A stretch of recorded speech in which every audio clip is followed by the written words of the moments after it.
Oh, just kind of an impromptu, spur of the moment. Going live. I got a girlfriend that's sick, got the flu, she wants to sleep, and so that's fine, because I don't sleep much anyways. But I thought, just for the heck of it, just feel like talking. And actually, I see I see my friend Mike Zuber's live right now too, which is kind of funny. He's talking about, I guess he hit 70,000 subscribers.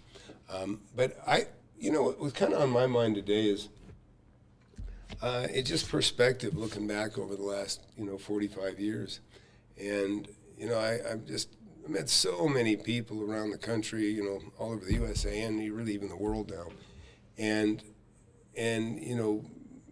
mostly men. Unfortunately, just mostly men seem to be most interested in making money in real estate. Need more women. Hey, whoever's watching, maybe let me know that you can hear me okay. But basically, this is just a poolside chat. You guys, some of you guys don't know this, but when I started this about 7 years ago, that's what I do. I just go live and just talk by the pool. That's my pool. It's actually at a house. I'm at a different house, not too far from that house, but I'm at a house, and I still own that house too. But I thought, just talking about, just reflecting back, I come from really modest means and started, I was hungry. I was hungry. I wanted to make money. I didn't like being poor. I dropped out of high school because I wanted to make money. It was, I wanted to, oh, good. Thanks. I appreciate that. I always hate talking and not knowing if somebody can hear me or not until somebody screams they can't. But, I'll tell you, it's an advantage when you're at a disadvantage. It really is. When you're at a disadvantage when you're young, you know what it's like to go without. You know what it's like to want. And you know what it's like to be disappointed. You know what it's like. There's just so much, pain when you're young, and you see others that have, and you're one of the have-nots.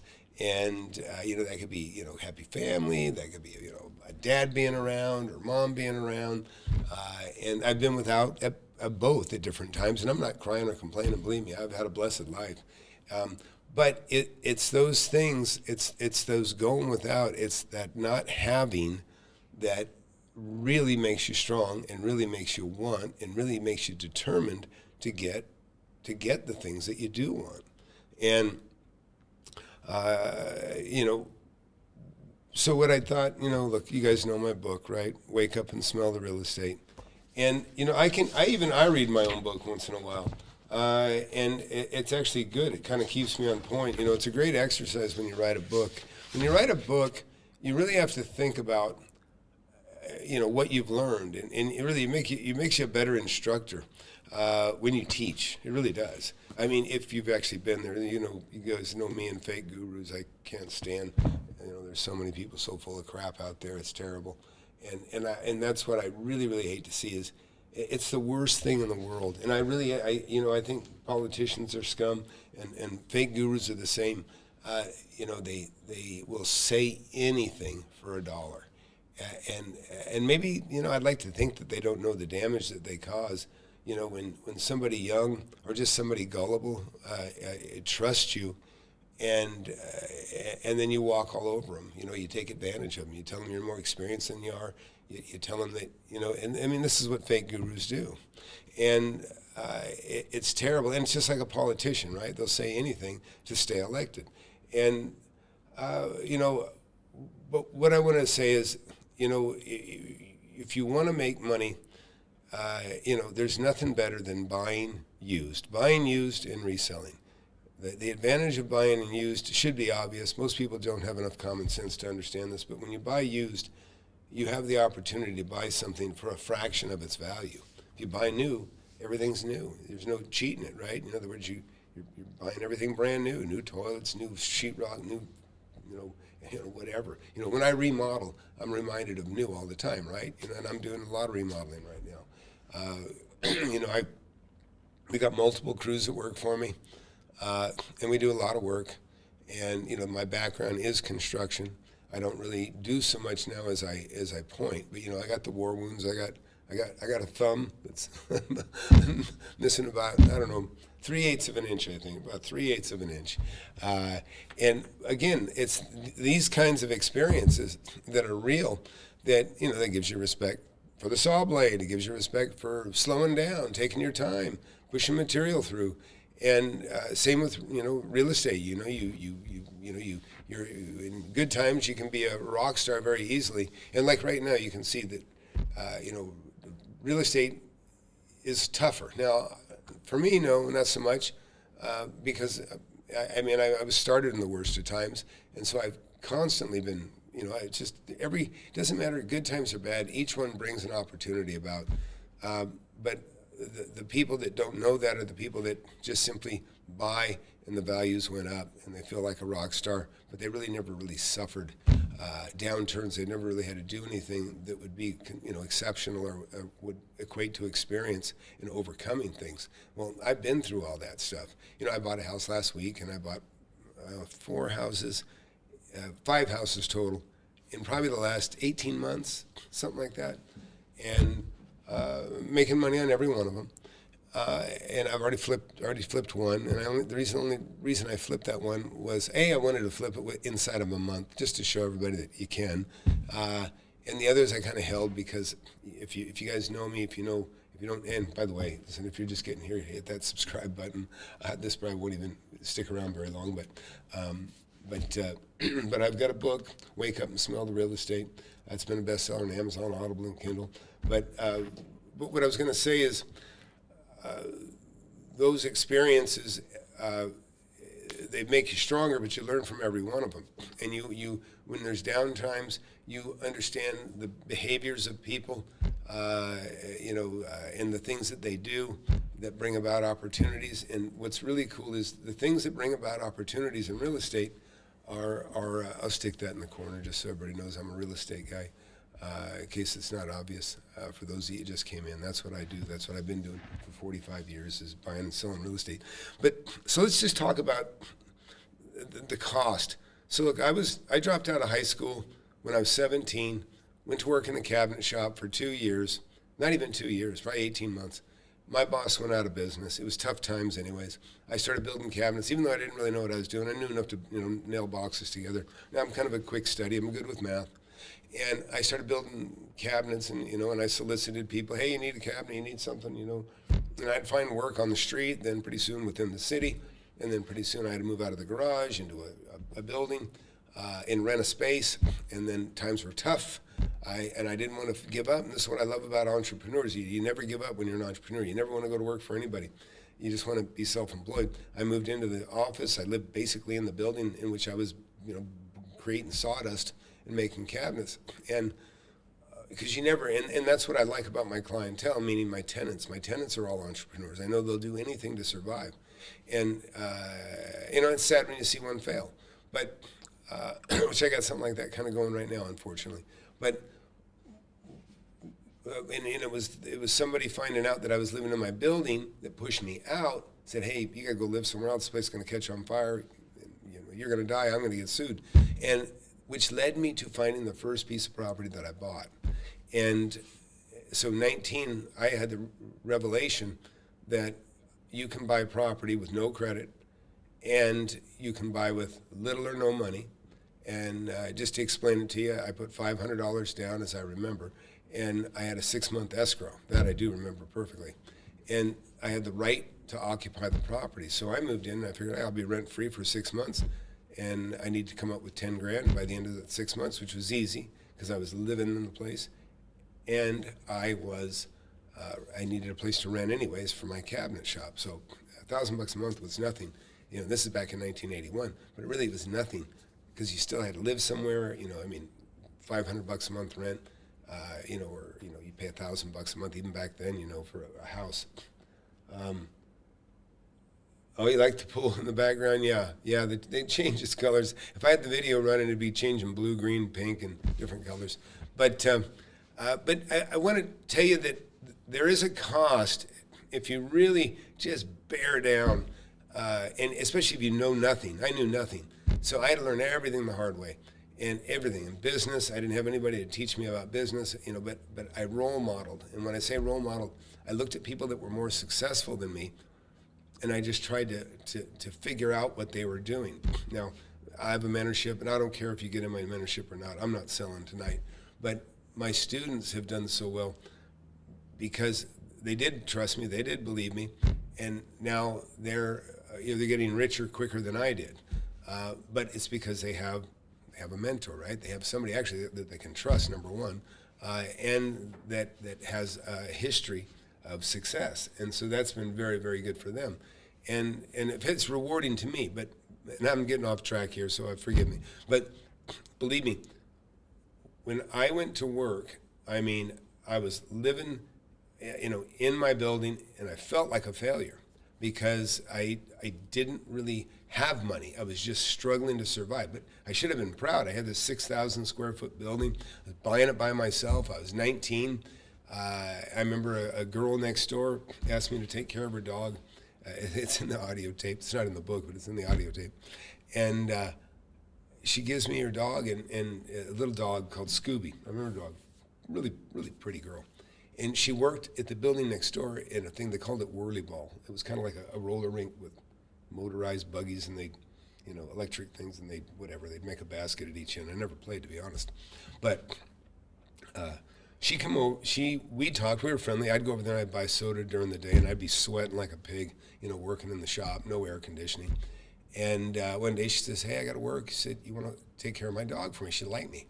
And I'm like, "Oh, yeah, sure." She hands me her dog. She knew I lived right inside my building. And so, come 9:30, she comes knocking on the door, and she wanted to come in. She liked me. But I was too embarrassed. I was getting my water out of a 1/4-inch water feed. I had a ice chest that was basically my refrigerator. And I had a sleeping bag rolled out, and I had a TV, and I had a bean bag or something. And it wasn't terribly comfortable, this couch, but I was embarrassed. I should have been proud that here I had this building. I was 18. Nobody I knew had done what I'd already done. But I was embarrassed. And so she's like, and I go, "Oh, yeah, okay." And I go, "Well," and she's like waiting to be invited in. And I'm like, "Well, here's your dog." And, but my self-esteem was quite low, even though it should have been high, right? I should have been, but I wasn't where I wanted to be. So I had a higher standard for myself. And so, I had her dog, and she was gone, and I don't know if I ever saw her again. But the bottom line, it was an opportunity lost. And at the same time, a lot of you, I just relate that a lot of people don't understand that they have much more going for them than they realize. I'm talking about mostly men. Some of you have good jobs, you have saved money, you've shown discipline. You can do a lot, especially the skills. My daughter does quite well. She went to college, and her boyfriend actually. These guys make $300,000 or $400,000 a year. Just basically software engineers, and it's an amazing amount of money for a job. That's an amazing amount of money. If you're one of those lucky guys, let me tell you, you're lucky, because when I was in business, you'd only dream of making maybe $100,000 a year back in the 80s, right? And but it's nothing to sneeze at today. If you got that kind of money, work, save, and discipline yourself to save it, but then invest it right. Some people just piss it away, or they just save it, which, believe me, saving is okay, but saving is kind of going broke slowly. I know it sounds odd, but I'll give you an example. Somebody saves $300,000-$400,000 over a 4-year period, and that's easy to do for these engineers. It's really easy to do, and they can save even much more than that. But they save that much, and in the time that they saved $300,000 or $400,000, the property that they've been leasing for $3,000 a month has doubled. And so, in other words, their money's worth half as much. In other words, if they'd have just put $100,000 down early on and bought the building or the condo or whatever they're living in, 3 years goes by. Now they'd have, maybe they saved $300,000, but now they have $300,000 equity. It could be a house or anything. And so it's just an opportunity missed. There's nothing like real estate that will, that goes up, and there's just nothing like it. There's nothing that even comes close to it. That's why I'm as wealthy as I am. And what'd you write there? Let's see. Chair pal. Oh, could lower the rate 2%. Yeah, it doesn't. Do I think he should lower the rate? I think we're getting close where it makes sense. I do.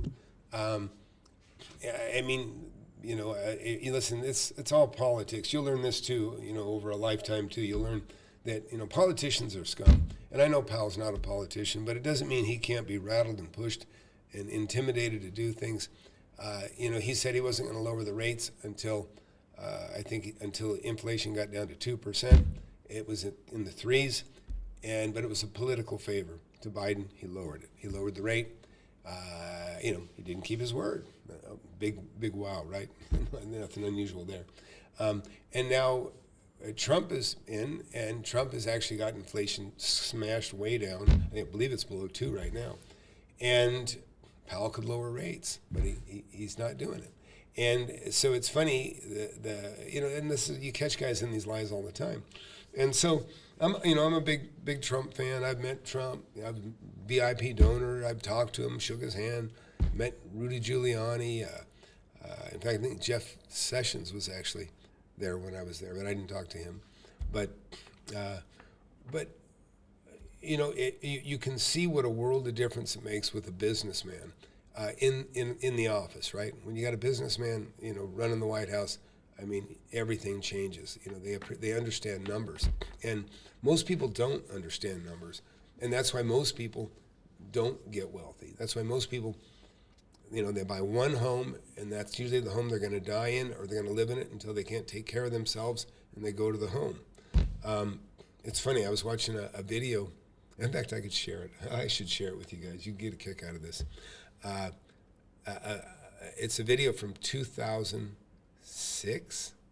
Can you believe that? 2006. So almost 20 years ago. And it's me in a fight at a city council.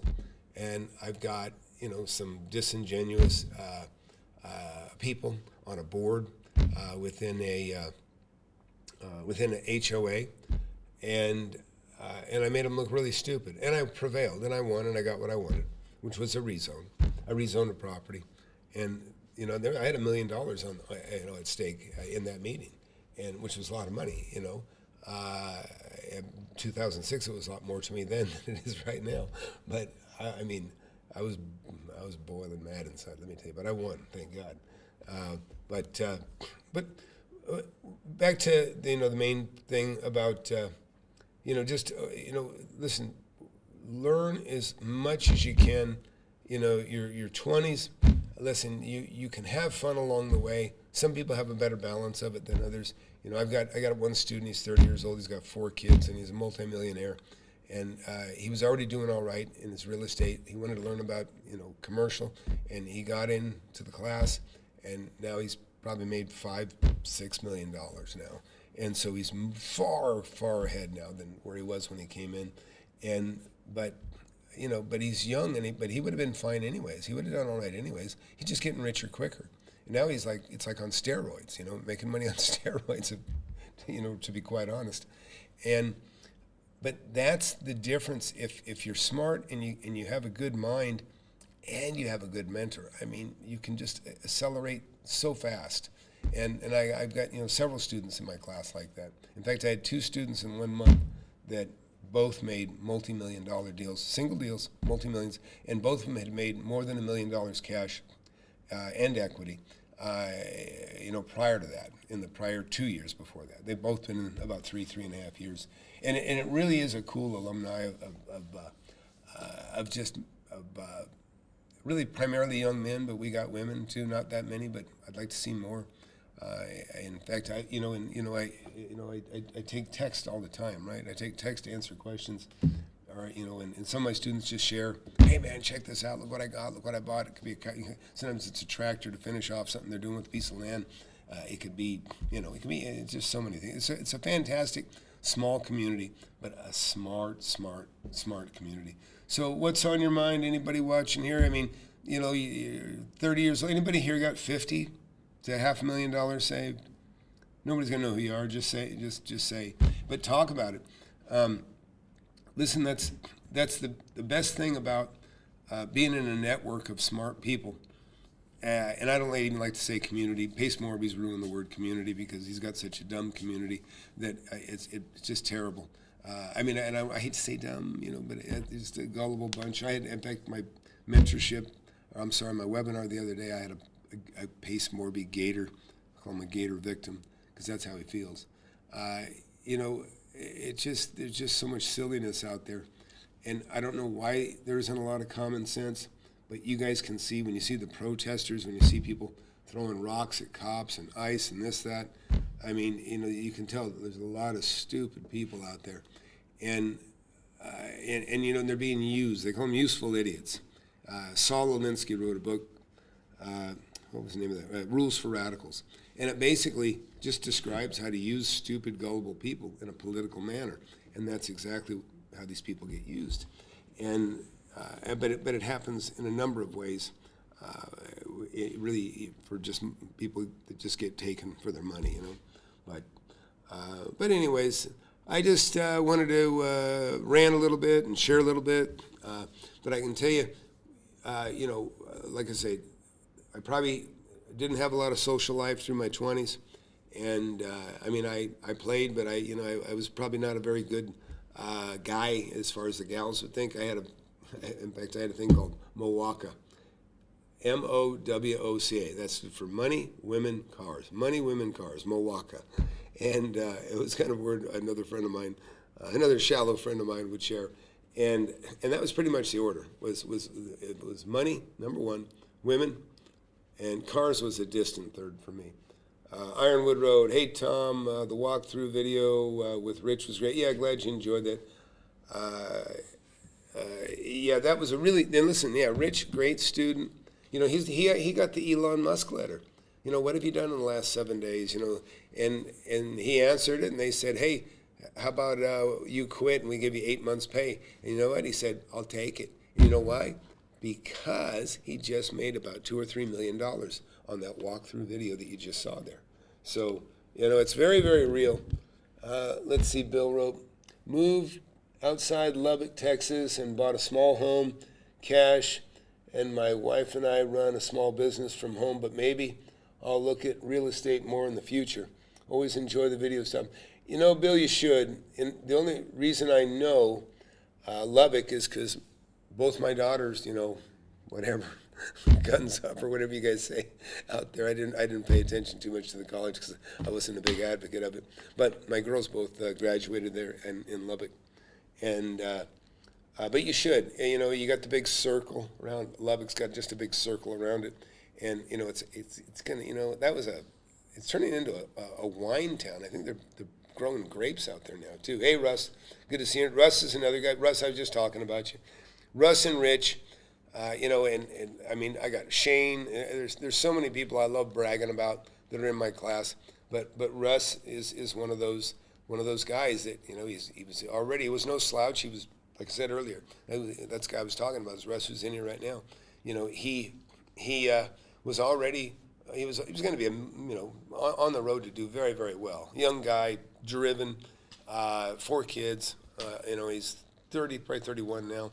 But he wanted to learn about commercial real estate, and so he listened to me and he realized, oh shit, this guy's got something I need to know. And you know what? He's a quick study, and now he's made millions of dollars in just 4 years, Russ, something like that. Oh, that's awesome. So now he's got, listen, so yeah, that's such great news. Anyways, yeah, so yeah, Russ had an amazing deal this last month. I was saying I had 2 students that both made multi-million-dollar deals, and so he's got a deal on a building that just the payback on the building is probably going to take him 4 years of rent. He'll probably receive all of his cash that he paid for the entire building. And I wish I could tell you it was a fixer-upper, but it's not a fixer-upper. It was actually like brand new. And these opportunities do happen. It's very, very, about 2.5 years. He'll have his $2.1 million back in 2.5 years. So that's awesome. And believe me, it couldn't happen to a nicer guy or a better gentleman. He really is a prize, and beautiful family. And I'm really just glad to know you, Russ, and I appreciate you in so many ways. And what I say, and that's what's been so rewarding for me, is, and believe me, I was a whole different guy than Russ. Russ is a great guy, but when I was his age, believe me, the last thing I had on my mind was, having a family and kids. I had to have money first. Money was the number one thing, and then I did get that, and then I started. By the time I was 33, I started having kids, and this is actually a big month for me, because I've got my twin boys are turning 22, and they just moved like 3 days ago, got moved into their own home, and then my daughter's turning 30, and she just got a new home that I'm giving her a bridge loan to get into it. It keeps her nearby, which I love, and but these are the things that you can do, and you can help the people you like, you can help the, and believe me, you can give hell to the people you don't like, and it's just there, it's there. But yeah, so yeah, Russ, that's I look forward to hearing about the latest tenant. That's just a fantastic thing to hear. But Bill, listen, Bill, take the mentorship survey. I'll talk to you for free. I talk to people all the time for free, and I realize not everybody's geared and ready and equipped and I never pressure anybody. In fact, if anything, I kind of I don't want anybody that isn't absolutely excited about being in real estate. Now, I'll change the background here, but anyways, every time you see that property change above my head, it's something I bought. I've got a history of. Let me just show you real quick here. I'll just show you, and just change the background a little bit. I really want to keep it chill, but every one of these properties you see here, and there's a bunch of them. There's hundreds of them. I don't even have them all, but these are properties just all around me where I currently am sitting right now, and I could do the same thing if I was sitting in California. I could show you a similar picture, but again, this is where I'm at now. But tonight, you know what? I'm really more interested in just reflecting, really reflecting. But what I would tell you is, and Russ is is really a great example of somebody very young that's doing very well, and and it's all out there for the taking. My dad, I lived in a trailer park, primarily raised by my dad, just me and him. We had a rule. We'd wash our dish. You drink out of a cup, you'd wash the cup, put it back in the rag, you wash your fork, wash your knife, wash your spoon. A really great dad. And but it was just me and him. It was like bachelors living together since I was 10 years old. And he'd have to go to work. He'd go to work about the time my bus would roll up for a couple of years. So I'd get off the bus, and man, he'd be gone already. And then I'd take care of myself, make my own dinner. And then at 1 in the morning, my dad would be getting off whatever the night shift or whatever they called it. He built airplanes, worked Lockheed, places like that. So I'd wake up when he'd come in. I slept on the couch. That was my bedroom. My bedroom was the front living room. I slept on the couch. I had a sleeping bag rolled up at the end of the couch, and I'd just lay that thing out, and I'd jump in the sleeping bag, and I'd wake up at 1. When my dad would come in, he'd come in, and we'd talk for a few minutes. Then he'd go to bed, and then I'd wake up at 6:30, and then I'd go wake him up. We'd get up together, and we'd go have breakfast together, usually at McDonald's, and then he'd come back. I'd go to the bus stop. He'd go back to sleep, and then we wouldn't see each other again until either on the weekends, and I lived with him, or in the evening. But I'll tell you what, it was. I'd have no regrets. I had a great time, and but really, it's the quality. It's not quantity time. It's quality time. I even tell myself that more about myself with my own kids because I'm I'm in a lot better position than my dad ever was financially. So I've had lots of time that I could have, and but it's not the quantity of time, it's the quality. So I just share that with you too. That's something I can look back and reflect on as well. Everybody's got something different, a different story. We all got different stories, but I love mine, and it was a lot of fun. So Bill wrote, almost pulled the trigger a few years ago with you, but maybe in the near future. Yeah, no pressure here, buddy. We are debt-free, 32 and 30. Wow. So always the thought to look for opportunities. Always enjoy your authentic style and videos. Yeah, thanks, Bill. Yeah, Bill, for sure. Listen, just go to flipanythingusa.com/mentorship or whatever, webinar or not, or whatever. Just you figure it out. Go to flipanythingusa.com and apply for the mentorship, right? And then I'll have a call with you. And like I say, I'd be happy to just give you some tips. There's a lot of things you should do. And really, everybody learns from me in a very short time. It doesn't matter. I don't care about selling you anything. I'm not. It just doesn't much matter to me. I don't want anybody that does. You got to want it, man. You got to want it, or you're not going to be successful. If you have to talk somebody into doing something, it's just stupid. It's like talking your kids into playing football, and they don't want to play football. They're probably not going to enjoy it. You know what I mean? So, or whatever the case may be. And I'm not relating to any personal experiences on that. I don't want to put my kids in the hot seat. But it's just true. You got to want it. You got to want it. But I'll tell you, you get a taste and you start making money like I did when I was 19. Man, you want it. You really, really want it. And what's funny is money.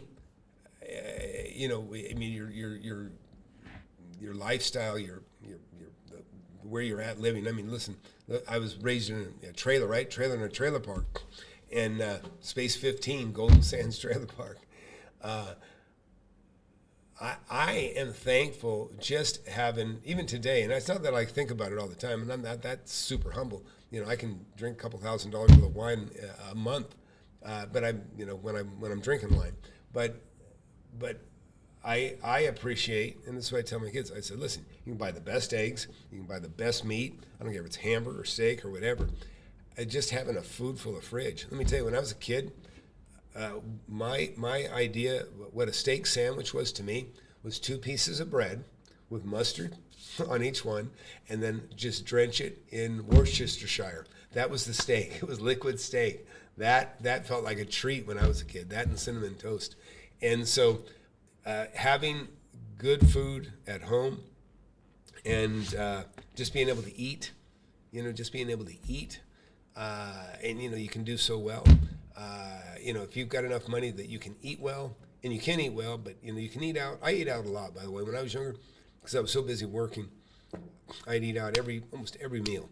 But once I had money, then it was different. It was different. I'd eat better too. That's probably one of the things. If I had to pay for anything, I may health-wise. I ate a lot of. I ate a lot of greasy food, when I was working. But I worked so hard, I stayed skinny for the most part. What else? Russ, you got anything to add in there, bud? Jump in the pool, yeah. Yeah, actually, it's funny. I went to get in the hot tub. If I had gotten into that hot tub, I might not have made it here on the video right now. But my girlfriend drained that thing today, and then she got sick. She got like food poisoning or something. So I put on my robe, and I'm out there. Oh yeah, I'm gonna jump in the hot tub. And I go out there and I look. I got an empty hot tub, and I got Anyways, she was cleaning the filter. She was on a mission. Make the adjustment, jump in the pool. Yeah, living beneath my means with my wife and no kids. Yeah, no, that's smart. And believe me. I remember somebody explaining to me. I asked him. It's a neighbor that doesn't, somebody I know didn't have the kind of money obviously that I have, but and actually they're doing really well now compared to where they were 10 years ago.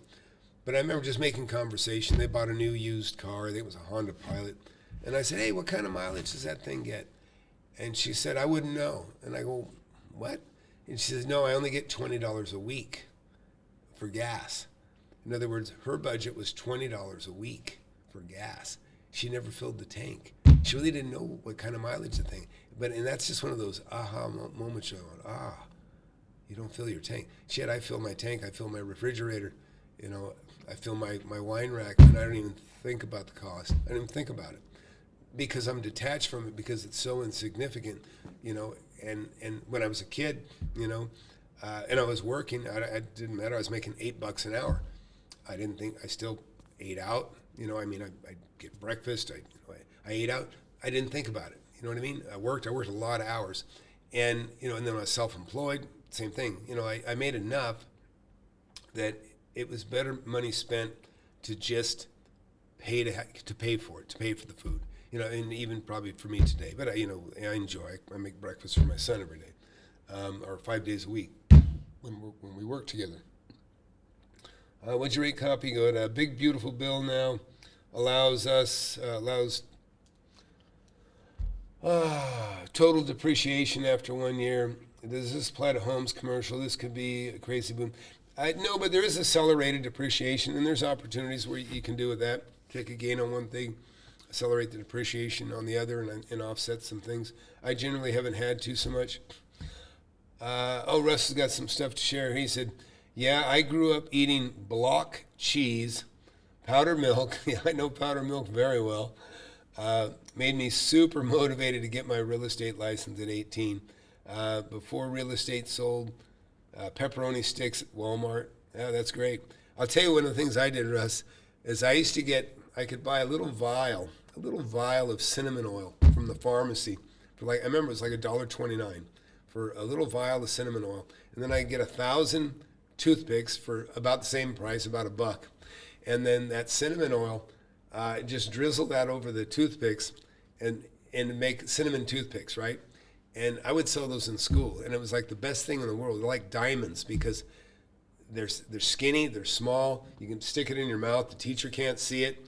Cinnamon, it's like radiation. The things are just hotter than hell, and like a red hot that never goes away.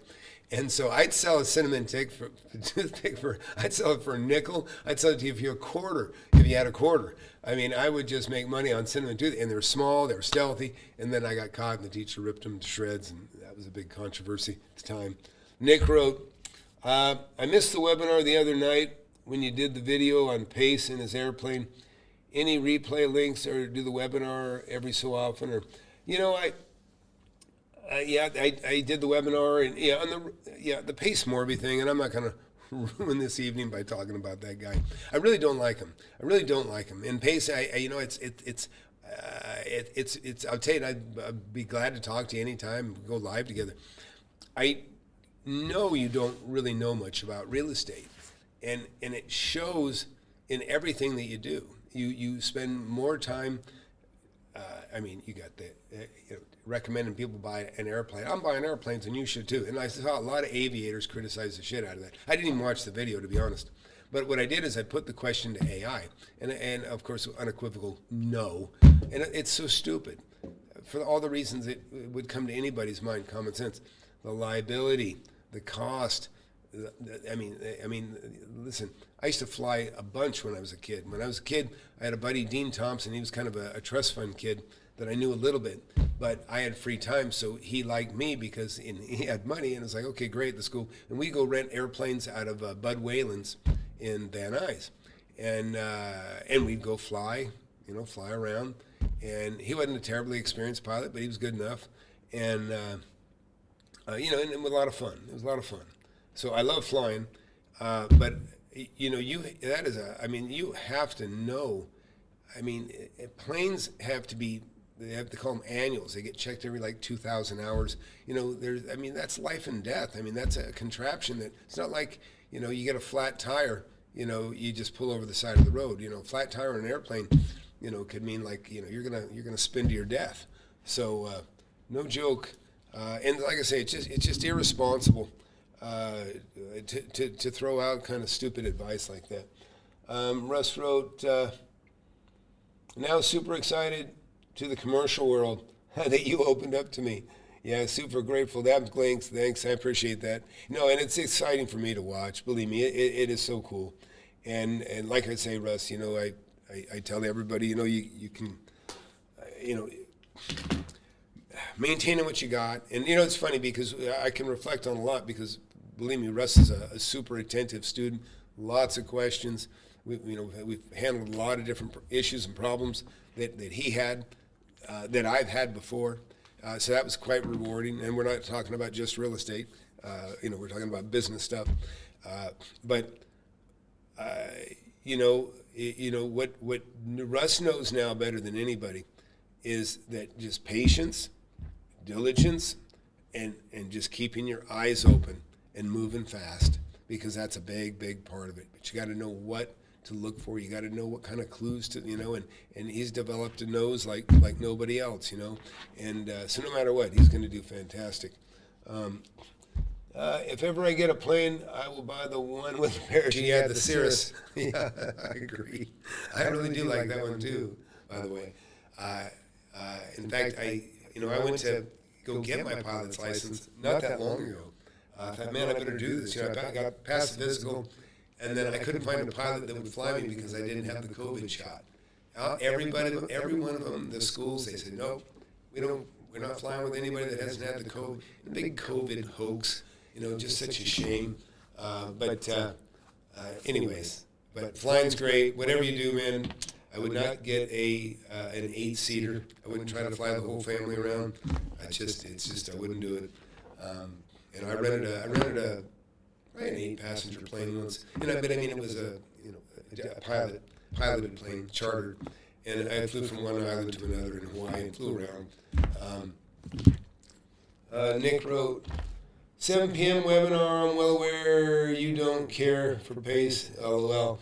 As for the commercial world, what's your take? Because as far as I can tell, commercial's not in trouble. Listen, everybody and everything is in trouble at one point or another. It doesn't matter. You can have a building that's worth $10 million a day, that's worth $5 million 6 months later, or whatever, a year later. If you held on to it and you rode it downhill, you'd be in trouble. But if you're the one that bought it for 5, sold it for 10, got back out, and then when it goes back down to 5, you jump back in and buy it again, and maybe sell it for 7. Those are the kinds of opportunities. There is no bad real estate. There's just bad deals. And you don't have to be a speculator. I don't like to speculate. I really don't. Speculation is something that you can do. Let me give you an example. Like the house, not the one I just bought, but the one before that. I bought and flipped it in a month. I bought it for $320,000, and I sold it for $400,000, and it was shown to be worth $476,000. But this is going back maybe 8 months ago. But I felt like it was a little bit further away from my home than I liked. But I thought, I'll just show everybody that I can flip a house in 30 days, for $80,000 more than I paid for it. And that's what I did. But I thought, you know what? This $400,000. I didn't really want to tie up, and I say tie up $400,000. It was $320,000, but I could get $400,000 or $450,000 really. But I sold it quick, and so in other words, it doesn't really matter.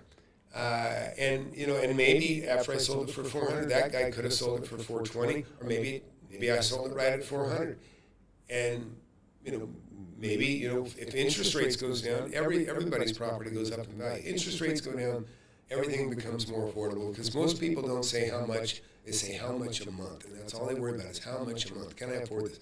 They'll buy a $400,000 home for $600,000 because they don't care about the price. They care about the payment, because that's how they're oriented, payment. And when you get in my class, what you're going to learn is all we care about is what it's worth. That's all we care about, what it's worth. Take a Pace Morby. He doesn't care. He says, I don't care. I'll buy. Bring me your no equity deals. That's a stupid statement. That's. A bank would laugh you out of the building, and so that's why. But most people don't think that. If you're gullible and you're poor, no equity's good. That's music to your ears when you're poor and gullible. But if you're even the least bit sophisticated, you think this guy's a fool. He doesn't know what he's doing.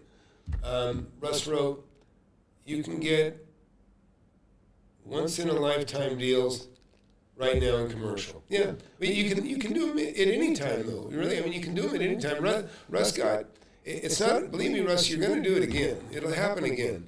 I mean, when you're constantly in the game, it's just like hitting a grand slam. You know what I mean? You can be a really good hitter and hit triples all the time, but once in a while, maybe you hit it just right, and the wind catches it, and it takes it, out into the stadium. That doesn't happen as often, but if you're always playing, it will happen, somewhat regularly. And like I said, but you got a great deal on commercial before the one you just did. It's a grand slam. You got a very good deal on the other one before that, which I would still call a home run. Nick wrote, I say it's bad due to high vacancy. I don't know, Nick, I'm not sure what you're looking at. Not every market is the same. I don't know, maybe you're in a depressed area, maybe there's problems where you're at. I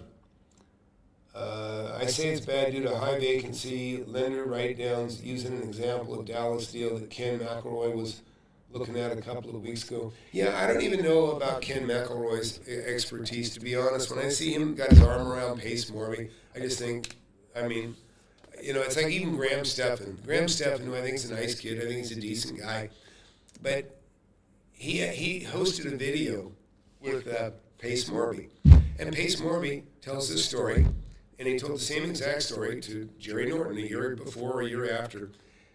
And even though the story was exactly the same, there was a $100,000 disparity. And for either one of those guys not to call that out, it's kind of like being complicit in a lie. It's a lie. It's a lie. He's lying about a $100,000 lie. And he didn't explain it. And those guys are turning a blind eye to it. And when you're an influencer like Graham Stephan, and you turn a blind eye to such a big lie, you kind of become complicit. And you're kind of lending credibility to somebody that really doesn't have any. And so I just I think that's I think I'll do a video on that. I have to do a video on that actually. I'm in the you're in the what? Oh, Dallas Fort Worth market. Yeah, Nick, there's deals everywhere. I'm telling you, it doesn't matter. You could be in a very, very tough area, a depressed area, and you can still make a killing. And it doesn't matter. I can tell you right now, I'm in Austin, right? I'm in Austin. What you got? He said, when there's vacancies, you can come in and buy it super cheap. Since you bought it for such a low price, you can now turn around and lease at a very low rate. Well, yeah, only if you bought it. Yeah, if you buy it right, you can definitely do it. And like Russ is saying right now. But Russ bought a property. I mean, let me tell you, when you buy a property for 25 cents on the dollar, and or let's just say it's worth 50 cents on the dollar of what it's worth today, or 25 cents, whatever, it doesn't matter.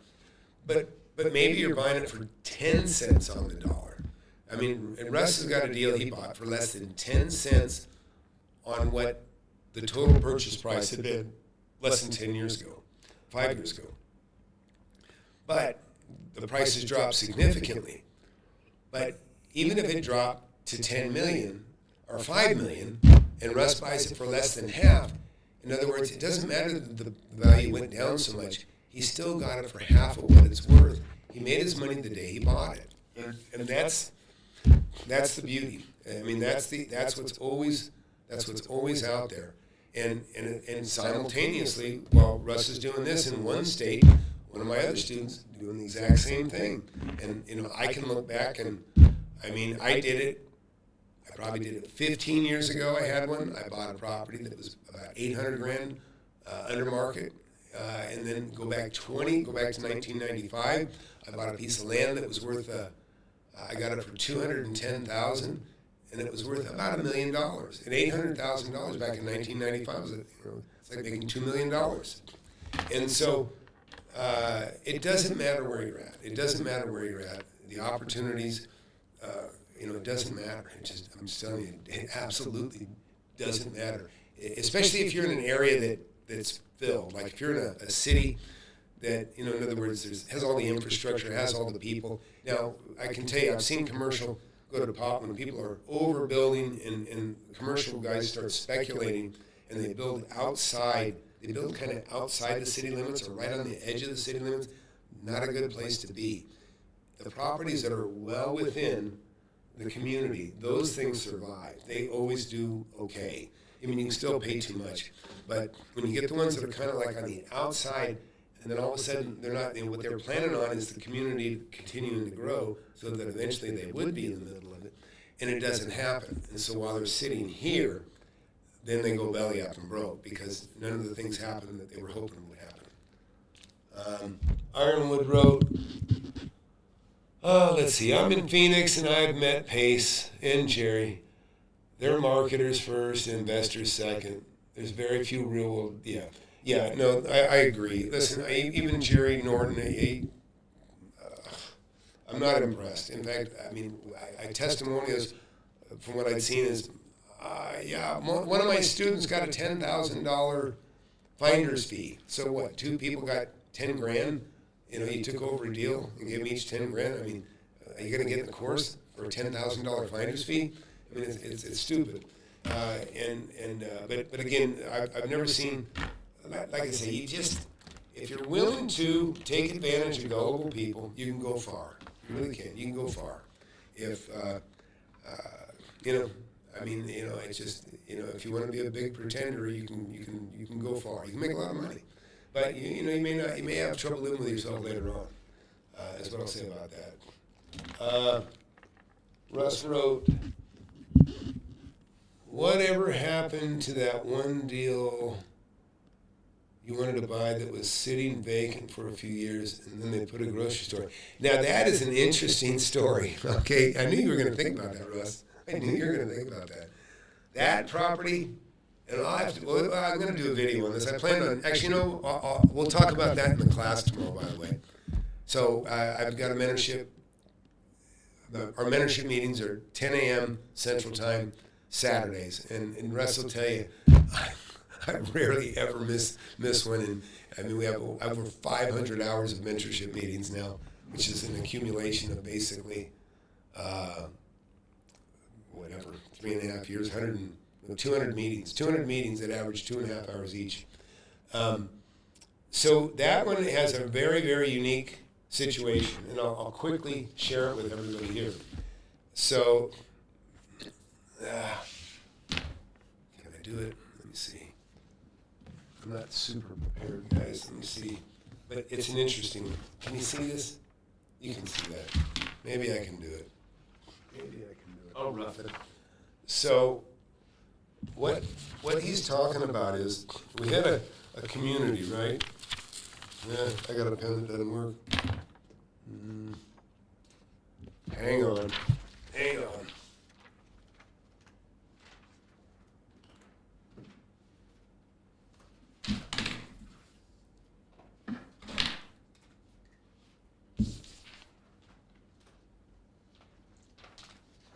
And I suppose I could do it with Google Earth, but I really don't want to give this thing away, because it was a deal that I was working on. That one has a unique problem, Russ. I'll tell you what it is. So, to the 8 people listening, so there's this big community, right? We'll just call that the community. And then here's the main thoroughfare. This could be 10 miles, right? Well, when you get into this community, this being the community, right? This thing would take a turn. And this is where all the commercial is, right here. So you turn here, commercial. There's the opportunity, right? Well, this community was growing. Well, they built a big old grocery store right here. And the highway just keeps going. Problem is, this never got developed. This was just nothing. So they built this 10 or 15 years before they should have, because all the traffic coming into town, before it would get near here, it would turn. Well, when I first started looking at this, there was nothing out here. Now this is starting to develop out here. This is starting to become in the center, like I was describing earlier. But here's the unique problem. This is a 70,000 square foot store. they put a grocery store in half of it, right here. Okay? Sounds pretty good. But here's the curse on this property. Let me know you're listening, Russ. Okay? You listening? Okay. So, this is the curse. They needed an anchor tenant in this store to make it worthwhile. This is 40,000 square foot, this grocery store, of a 70,000 square foot center. So what's the curse? Well, they rented it. Well, that's great. But guess what? Okay, you're still listening. Good. Okay, so what happened is this half of the store is in a 40-year lease that can be broken at any time. Can be broken any time. Every 5 years, they can break it. In other words, and it's kind of like I was advising you on a lease the other day. So, but they negotiated a lease that can't go up like more than, I don't know, 10 cents a foot or something. I mean, it's like, in other words, the rent can never. And so right now, they rented this for about half of what a regular market would rent for. But they have the right to rent it for half of what it's going to be worth for the next 40 years. No matter, even with the jumps and going up and everything else, it will always be at about half of what the market rate is. So imagine buying a center that more than half of the center, the rents will never be high enough. They'll just never be high enough. In 3 years, you would pray that this tenant would go away, but they're not going to go away because they get to stay there for the next 40 years. Listen, property values are destroyed all the time with bad leases. I look for bad management all the time when I buy property. And DFW guy, that's the thing. It doesn't matter. These are the mistakes that people make. There's all kinds of opportunities that a lot of people just they overlook them. And on this one here, these guys, they smelled blood when they got the lease on this, and now the community is continuing to grow around them, and now this is becoming a prime property, but they've got a below market rate guaranteed, which means no matter who buys this property, they're never going to make any money. In other words, you might as well just consider this, you're never going to be able to pay more than 60% of value of what this is worth, because you're only going to get half the rent that you should get out of this. But unfortunately, in Texas is one of these areas where the tax assessors are some are incompetent and some are just absolutely unreasonable, and taking competence and unreasonable, and it's a nightmare. And so they very well could have a tax burden that will just continually to drain it. So in other words, you know what I mean? You follow me, Russ? Imagine if you bought that property and you assumed the leases on the property that you got, and the leases were 50%. It's kind of like buying a rent control building where the rents will never go up. You can't eat money. There is no future. So that's the curse with that. We'll talk about it tomorrow in class. Hi, Tom. So I have around $30K available for investment, trying to wholesale some properties to stack my cash. That sounds like a Pace Morby statement already. And then buy some property with that money. No offense, by the way. Is that a good idea? Yeah. Listen, saving and showing a discipline to save your money. Listen, I look for that anyways, for anybody that I'm even going to let in the class. And I don't let everybody in the class. Everybody knows. I only let people that I think will do well in the class. I don't want anybody that's going to fail. It reflects on me, and we just don't need it in the class anyways. So, but what you need to learn how to do is you need to learn to do something with that property. You don't have to, listen, if you're going to assign a property, great. I only assign properties, and I don't assign anything now at all, ever, right? But when I was a kid and I didn't have the money to close, and I got something that was bigger than I could buy, I tried to find a partner, or I tried to find a hard money lender so I could buy it and make all the money, or get a partner and make half the money. Assigning was simply, all right, it's better than nothing. A signing is better than nothing, right? It's like the lowest, it's the lowest money making there is to get here. I can't afford to buy it. You take it from me, and I'll take some peanuts. That's wholesaling, and I'm not knocking it. It's like crawling before you walk. That's okay, but you can do better than that. You don't have to do that. You can do better than that. So I appreciate your saving, and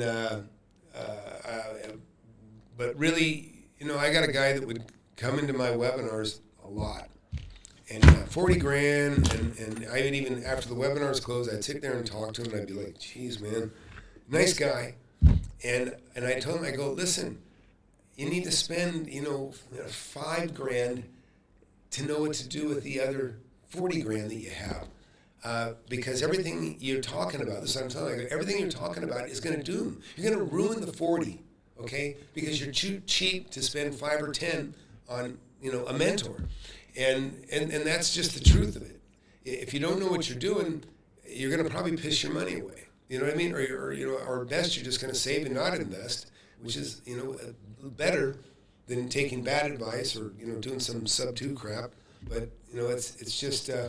I had a sub-2 guy in my class last night. He's just shaking his head, and he said, I'm sorry. And believe me, it's like with this subject to, or these courses these guys do, they're like embarrassed. They're like, they don't even want to say that they pissed 10 grand away on a stupid, they realize how stupid it was after the fact, and then they're just embarrassed by it, and they keep their mouths shut. And what the shame is that nobody hears about it, and then other people make the same mistake. So... Let's see, Russ. How about making money on the huge lot? Partitioning it, selling them off. They had 3 pads. There was 3 separate pads where you could put, like a burger place or something. They had 3 pads, but they were selling those off separately. They'll make some money on those, but that wasn't part of the overall deal. I tried making it part of the deal. Let's see, Nick wrote, sounds like you well know that reputation is everything in the business. Well, I mean, unfortunately, yeah, I mean, it depends on the business, to be honest. I mean, like I say, there's people that make money off of people that are gullible, and those people keep their mouths shut because they're just embarrassed. So, I mean, there's quite a racket out there. Like I say, YouTube is a university, but man, it's a horrible university. It really is. There's some good stuff out there. I mean, but if you don't know and you trust somebody, you should never trust. You should always maybe trust but verify, right? Trust but verify. Anyways, it is midnight here, a little after, so I think it's time. I appreciate you guys hanging out with me. And hey, if you don't have my book, get my book, Wake Up and Smell the Real Estate. And also, here's my new intro. Take a look at this, and I'll be right back. Oh, maybe not. There it is. But basically, that center picture is me from about 19 to present. So. Anyways, Russ wrote, it looks like sellers were desperate to lease property, but maybe you can give tenants some money to walk away and then lease. No, it'd take a lot of money, man. That's 40,000 square feet. Imagine renting 40,000 square feet at half value. And you have a business that makes money. Yeah. No, I think you can buy it. You just have to... you have to factor in. It's like, actually somebody was sharing with me the other day a property that was renting out a 4 cap. But in 3 years, you could raise the rents, and it would be more like a 16 cap. But do you want to weather the 4 cap? Not everybody can. So, there's interesting deals out there all the time. Yeah, late night stream. Yeah, that's true. Who's that? On Shaka Journal. Yeah. Anyways, but But yeah, thanks everybody for hanging out, and we'll do it again. Really, I hope you enjoy this format. We don't have a ton of people watching either, by the way, but I don't care. But it's all friends, and it's friendly and it's fun. But I mean, just buyer beware, be careful out there. There really is a fortune to be made in real estate. You just got to do it right, and get my book. My book is a cheap way to start, and and get your feet wet. Anyways, we'll catch you guys. Maybe we'll do a webinar next week. So register for a webinar if you can. You want to learn how to make millions of dollars in real estate? I've made tens of millions over my lifetime, and I'm showing people how to do it. Get in my free webinar. I have it every Thursday, 7 p.m. Central. Go to the link below. FlipAnythingUSA.com/webinar. Sign up for it. You can talk to me face to face if you want. Don't waste any time. Hit that subscribe button, hit that like button. You don't want to miss my channel. I've been doing it for years.